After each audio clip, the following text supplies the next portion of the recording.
नेपाल में फिर से होगा जेनजी का प्रोटेस्ट, क्योंकि नेपाल में जिस राजनीतिक व्यवस्था के खिलाफ जेनजी सड़कों पर उतरी थी और 8 सितंबर को तख्ता पलट हुआ था, एक बार फिर से वही राजनीतिक व्यवस्था हावी होती नजर आ रही है।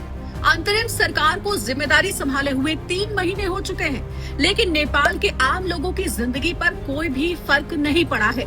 अंतरिम सरकार को आए हुए आधा वक्त बीत चुका है और चुनाव की जो तारीख है उसका भी ऐलान हो चुका है। 5 मार्च 2026 को नेपाल में चुनाव होंगे, लेकिन उसके बावजूद भी जेनजी अब सड़कों पर है। बीच बीच में विरोध प्रदर्शन की घटनाएं अब आम हो गई हैं। प्रॉब्लम यह है कि सरकार तो बदल गई, लेकिन नेपाल में ब्यूरोक्रेसी में कोई बदलाव नहीं आया। नेपाल की 3 महीने की अंतरिम सरकार के कार्यकाल में अब तक सिर्फ करप्शन पर कार्रवाई हुई है, उसमें भी सिर्फ केस ही दर्ज हुआ है। दिसंबर 2025 में नेपाल के पूर्व मंत्रियों, अधिकारियों और चीनी कंपनियों के पोखरा एयरपोर्ट पर हुए भ्रष्टाचार के मामले में केस दर्ज किया गया है, जिसमें कुल 55 लोगों के खिलाफ केस दर्ज हुआ है।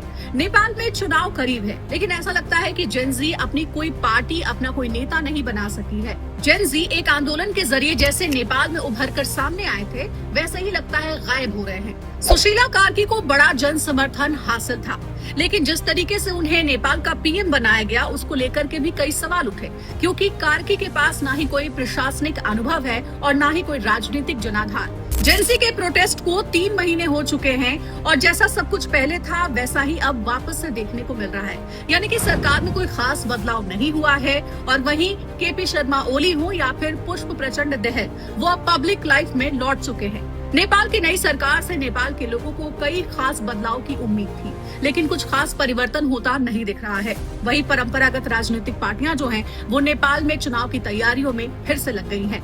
अब देखना यह है कि नेपाल की जेनजी का स्टैंड क्या होता है। क्या एक बार फिर से सड़कों पर प्रोटेस्ट करते हुए जेनजी नजर आते हैं, या फिर जो नई सरकार बनाई जाएगी चुनाव के बाद उसे एक्सेप्ट करेंगे।